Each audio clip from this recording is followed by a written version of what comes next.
Hello and welcome to another edition of Addition.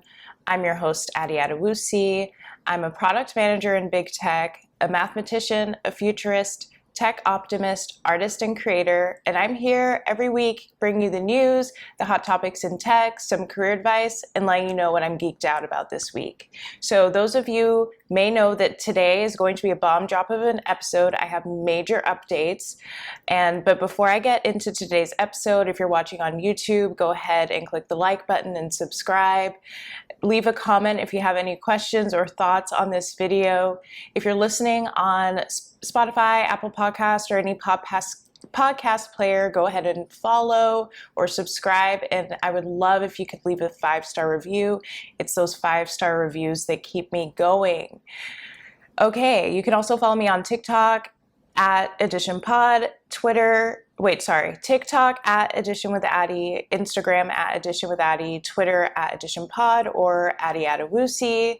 All of the links are in the show notes as usual, and you can also subscribe to this podcast directly in your email inbox by subscribing to the Substack. It's additionpod.substack.com. Okay, so today I'm not following the typical format from the episode because I know you all have been waiting for me to share my major career update. Okay, drum roll please. I resigned from Microsoft on July 1st. I know this may come as a huge surprise. I had such a great experience at Microsoft. I worked with the most amazing people. I worked on such a significant project. I had a great manager, a great skip level, amazing mentors, great teammates. It really was a life-changing, career-changing opportunity and role for me. And I am leaving. It has been it will be 1 year, 1 month and a half. So I stayed, let's say, 14 months. And that may come as a shock. And if you look on my LinkedIn, you know that I honestly have not stayed at a job longer from 2 years. So this is not new for me. But before you think that I'm a job hopper, I want to take I am, but I want to explain a little bit as to why I make the career moves that I make. So some of you may not know, but I'm a child of immigrant parents. My mom moved to the US the year I was born from Liberia because a civil war broke out in Liberia the year while I was, still in her belly. And so she came to the US to start her whole life over.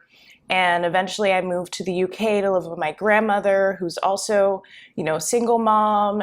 She was working at a department store, the best department store in England, but still, working class. And they happened to, trigger warning, jealousy. Okay, I just want to tell my honest, authentic story. So if you are someone who gets uncomfortable hearing people who may have different gifts than you, just don't listen to this podcast. But they happen to have found that they had a gifted daughter, and that's me.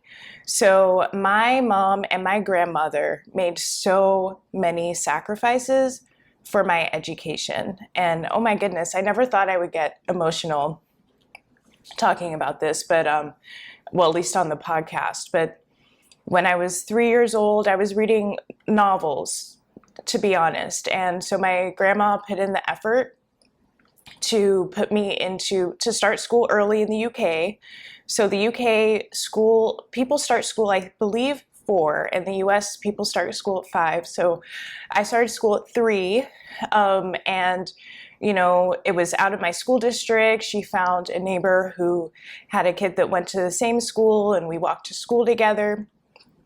She really went out of her way to make sure I was getting the right education for me, and that I wouldn't be, bored or left behind.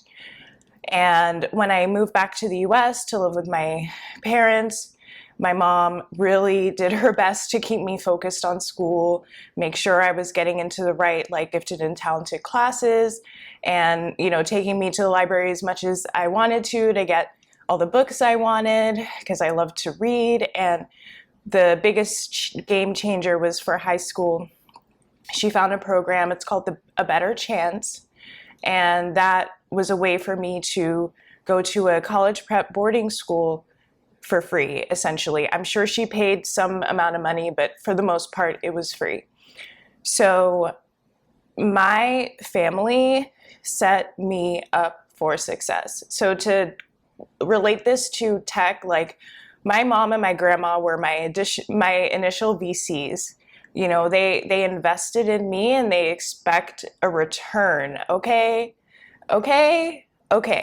So depending on the culture you're from, it's fully expected to take care of your parents. I would say in the US, it's the opposite way around. Your parents are expected to take care of you, like maybe even pay for your down payment for your first home. I'm really like happy for you all, but that is not my experience. For a lot of cultures, it's the reverse. The kids are supposed to take care of their parents. So that being said, I work for my family. And I can say that now because I truly am not employed by anybody. I have 3 weeks off in between my Microsoft position and my next position, which I will share. And I work for my family, okay, first and foremost.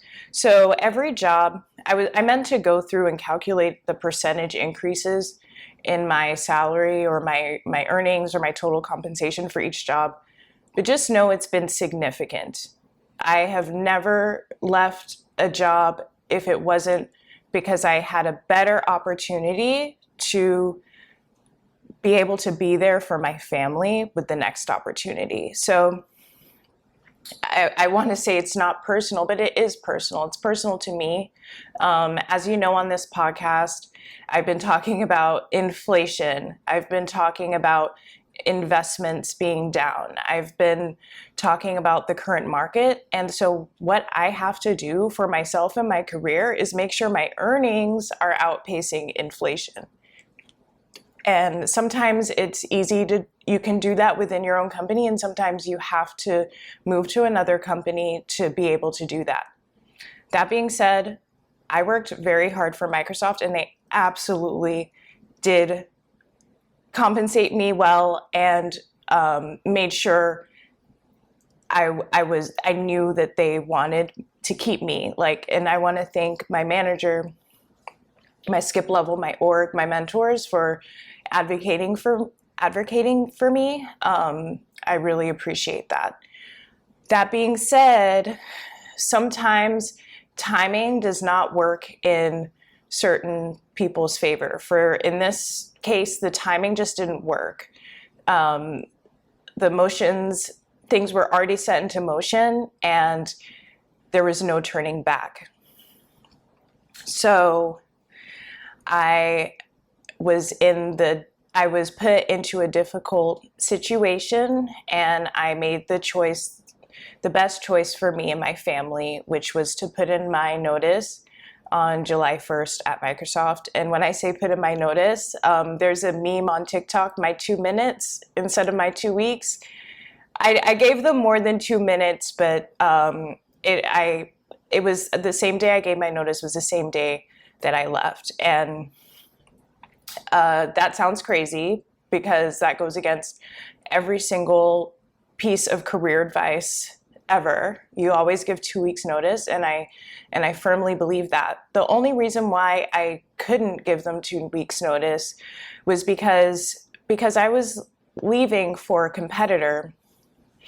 A lot of times you are walked out the same day that you give notice to say you're leaving for a competitor. So I had already negotiated my start date for my next position as much as I possibly could. I desperately needed a vacation. And one drawback of job hopping is that you you're never at a company long enough to take like a significant vacation. Most people don't take huge vacations within their first year. And since I'm averaging, let's say like a little less than a year and a half, I haven't really truly gotten a real vacation since I started working in corporate. So I really wanted to make sure that I had, 3 weeks off in between. That was the most I could get. I had to fully expect to be walked out and asked to leave Microsoft the same day that I gave him my notice. It turns out that's not a blanket policy, but it was too late. Like, the decision had already been made, and I had planned my whole life around July 1st being my last day.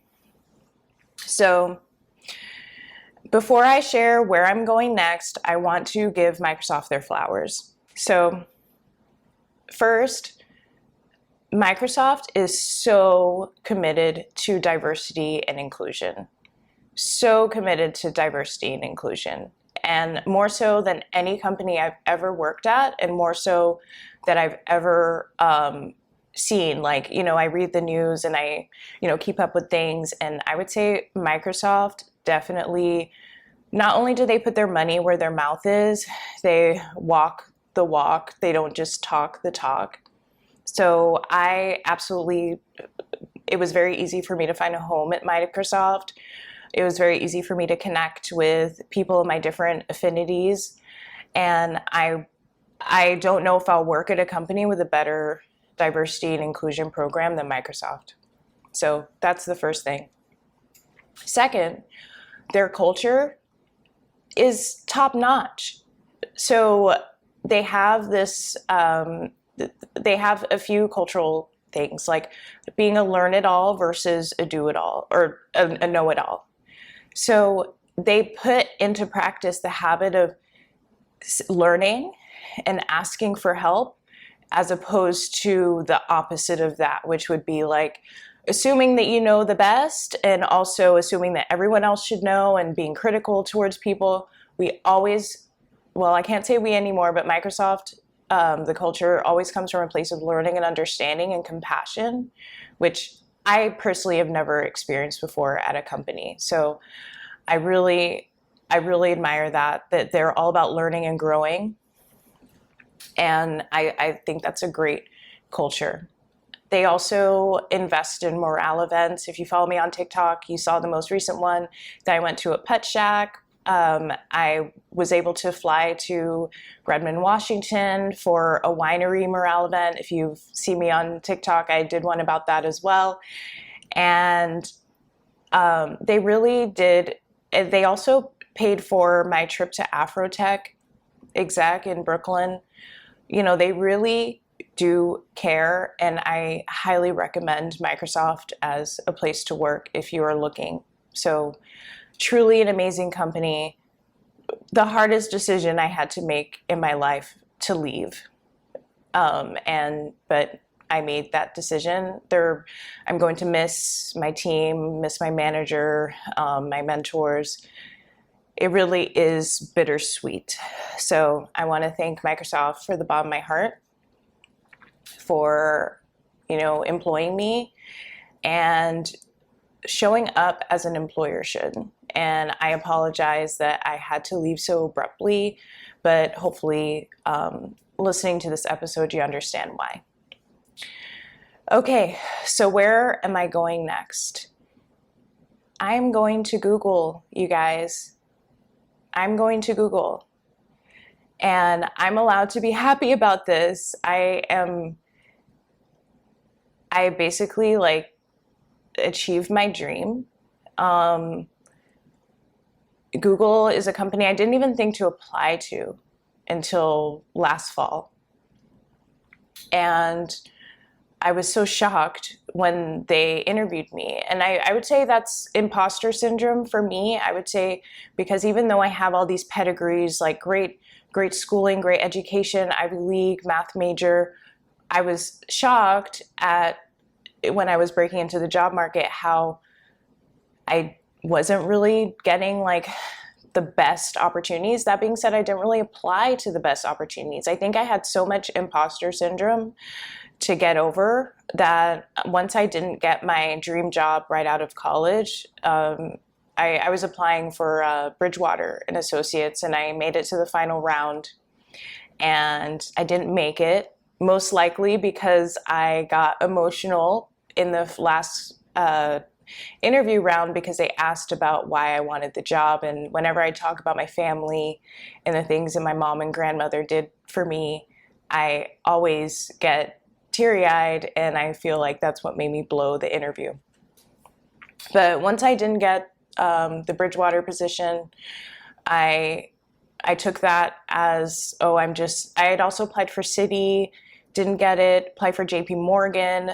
The person I was dating at the time, their dad was like what do they call it when they manage your portfolio? But he was a high up at JP Morgan, and I still didn't get the position. So because I had such a terrible experience in corporate recruiting, I kind of had this imposter syndrome of like, oh, my education doesn't mean anything. I just need to take the best jobs that I can get. But when something is for you, it is for you, okay? And so it didn't happen immediately, but now I can say I'm an incoming marketing technology manager at Google, and I am so excited to start. So I'm going to keep this episode under 20 minutes, but I'm going to talk a little. Actually, do I want to talk about why? Maybe I won't talk about it this episode. Let's wait till I start, and then I can explain why going to Google was so appealing to me on many levels. And basically, as I mentioned before, I work for my family, and this position was the position that would give me the means to provide for my family. So I know I didn't talk about the news. As you know, like it's all negative right now, and I really don't want to talk about it today. I just wanted to get this episode out to let you all know about my news. I wanted to give Microsoft an official farewell. I wanted to tell you a little bit more about my personal story. And I hope you all are happy for me. I really do, because I'm happy for me. And I'm really looking forward to spending the next couple weeks. I'm going to see my family. I'm going to Dartmouth next weekend for my 7-year reunion. I'm already going to connect with some people. I've already connected with some people who are going to be there. My family's all in Boston, which is on the way, so I'm going to see them on my way back. I'm going to see some of the women from my career coaching program that live up in Boston. And I am doing a lot of spa, rest, relaxation, recovery, and I really hope you all are happy for me. So that's today's episode of Addition. I will see you again. If not tomorrow, Friday. I am going to change the cadence of Addition because I am about to start a new job, and I know I won't be able to do 5 days a week. So plan on seeing me again on Friday so you won't be disappointed. And I just want to thank all of you for your support along the way. All right, I'll see you on Friday.